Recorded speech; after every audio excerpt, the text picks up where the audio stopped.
knock the lights out of the basket from three-point land in Hong Kong. But just a few years so far in this game. And rebound by number 14. And the basket. The Chinese men's team seem to have everything going for them. Two particularly tall guys. One is 7'1". The tallest player, Yao Ming, number 13, who's on court now, is 7'5". But Don, after watching them in Hong Kong, you feel they're still missing a key player. Yes, their point guard really isn't offensive enough as far as being able to put it in the basket. So they're relying on three-point land from their two forwards. And then, of course, their two, well, actually their two other guards and then their strong forwards.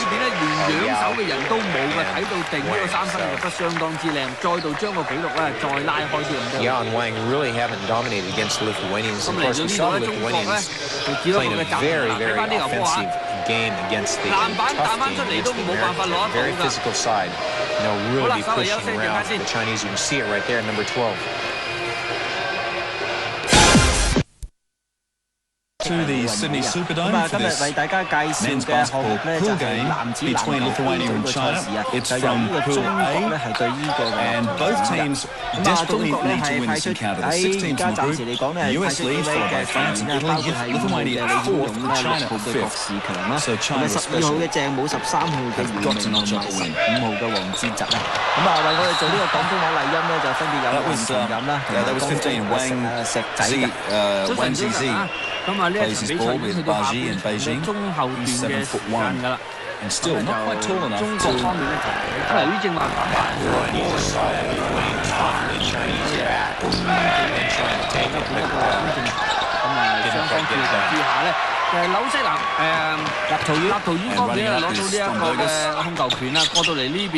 急停，俾翻出去三分區，再播翻入嚟。哎呀！呢幾下傳送咧就相當之好啊！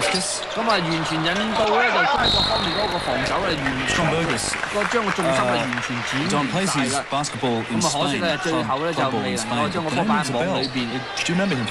暫時大分啊67-52，比賽只係剩翻10分鐘咧，中國方面咧控球。喺前線咧入到籃底 A.B 位葡院方面嗰個嘅釘人咧就做得咁啊，所以中國選手啊基本上好難有機會咧直接入籃底，但係中距離方面咧，立陶宛咧嘅高度咧喺外邊仰住手咧，亦都係仰到你咧冇辦法起到手，夾硬喺籃底有一次有機會做，一個急停傾射2分可惜唔入啊，再拍翻出嚟俾佢，但係呢個波出界啦。中國方面嘅教球 They have only scored 2 points in the last 8 minutes, and it's just simply down to the fact the Lithuanians are playing such a tight man-to-man defense. And we saw it where, with only a minute and a half to go, the U.S. was only ahead by 5 points, and that was due to this defense.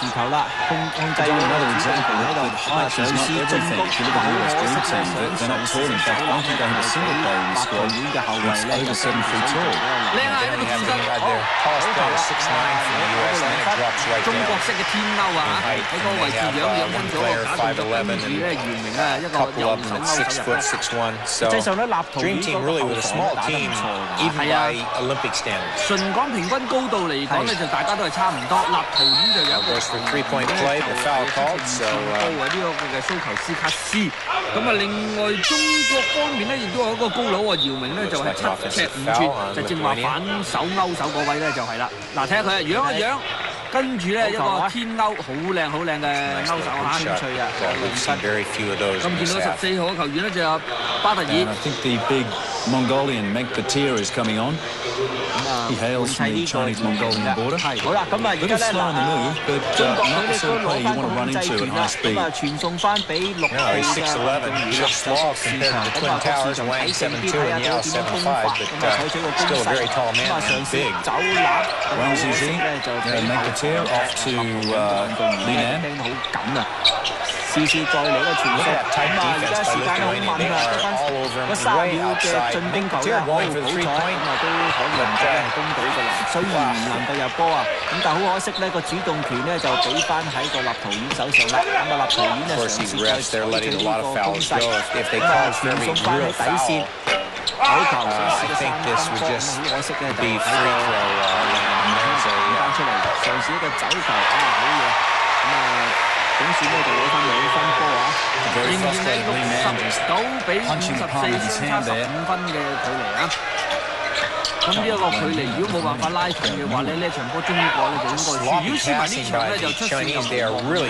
而家已經係排喺第5位啊！咁啊第4位咧就被輸入球點。